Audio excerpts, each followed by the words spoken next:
People love to talk about the habits that made them rich. Morning routines, cold plunges, waking up at 4 a.m. to drink mushroom coffee and stare at the sunrise. But nobody talks about the habits that made them broke. The little things, the quiet things, the things you don't even realize are draining your future until you're sitting there wondering why your bank account looks like a crime scene. So today, I'm confessing mine. 5 financial habits that kept me poor for years, and the habits that finally helped me recover. If you've ever worked hard but still felt like your money evaporates, if you've ever wondered why you can't seem to get ahead, this one's for you. I used to treat shopping like therapy. Bad day? Buy something. Good day? Buy something. Bored? Buy something. Lonely? Buy something. Stressed? Buy two. I wasn't buying items. I was buying relief. And relief is the most expensive thing in the world when you try to get it from a store. I'd tell myself, I deserve this, or it's only $20, or future me will figure it out. Future me did not figure it out. Future me was tired, broke, and wondering why past me kept treating him like a personal assistant with unlimited funds. Emotional spending isn't about money. It's about avoidance.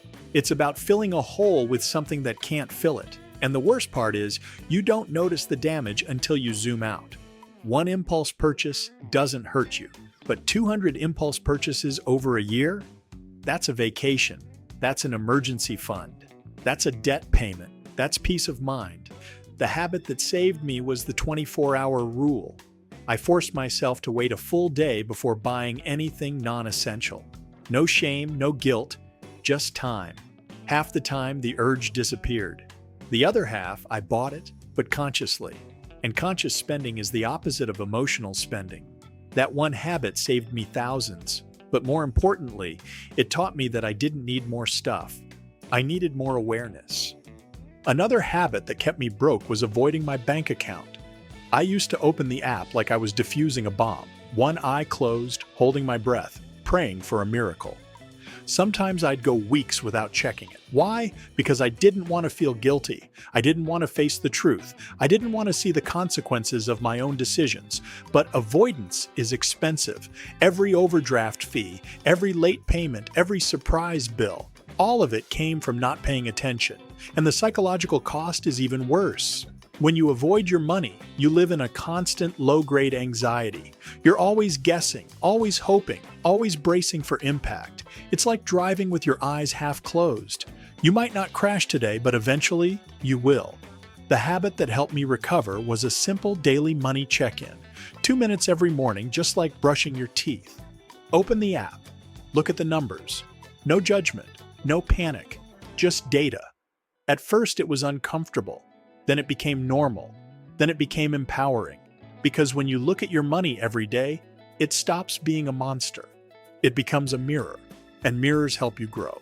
The third habit that kept me broke was living for the moment a little too hard. I used to be the king of YOLO. If someone said, let's go out, I was already in the car. If a friend said, weekend trip, I was booking the Airbnb before checking my balance. I wasn't living in the moment. I was running from the future. And the future always catches up.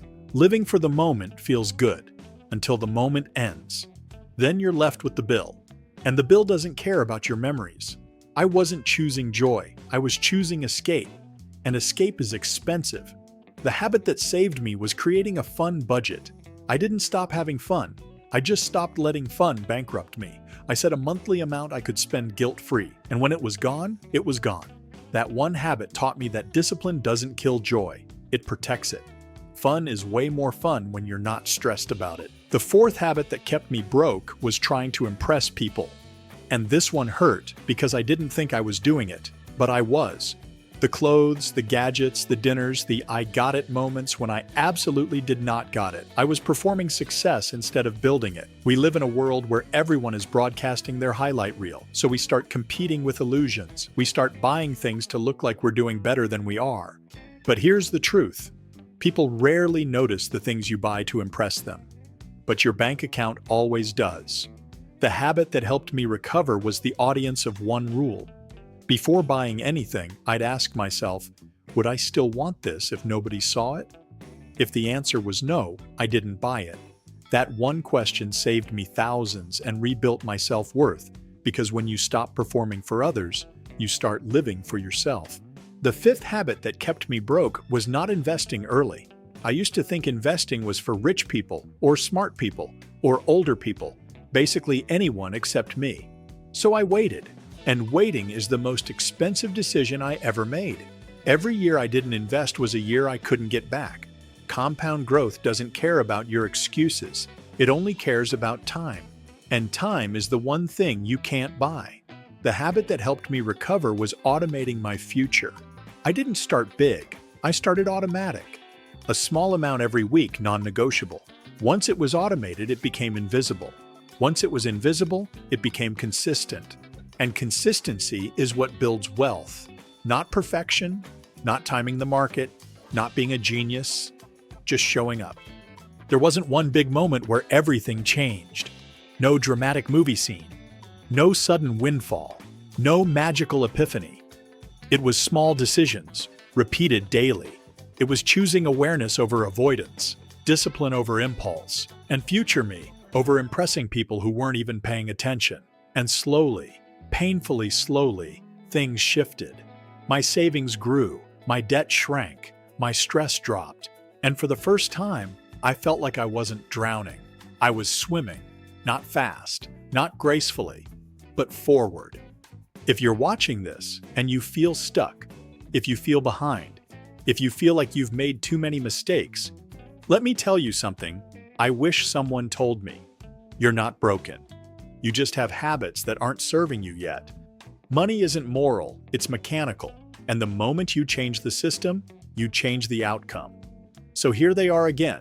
Wait 24 hours before emotional purchases, check your money daily, budget for fun, buy for yourself, not for an audience, and automate your investing. These habits didn't make me rich overnight, but they stopped me from staying poor.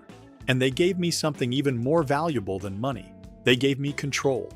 If you're ready to rebuild, you're already on the right path. Let's keep going. I once heard a great saying, progress, not perfection. You are well on your way to getting your finances under control and building real wealth. It is never too late to start breaking the bad habits and building new ones. Pick up my free guide to financial red flags in the comments and click on the link above to take the next step.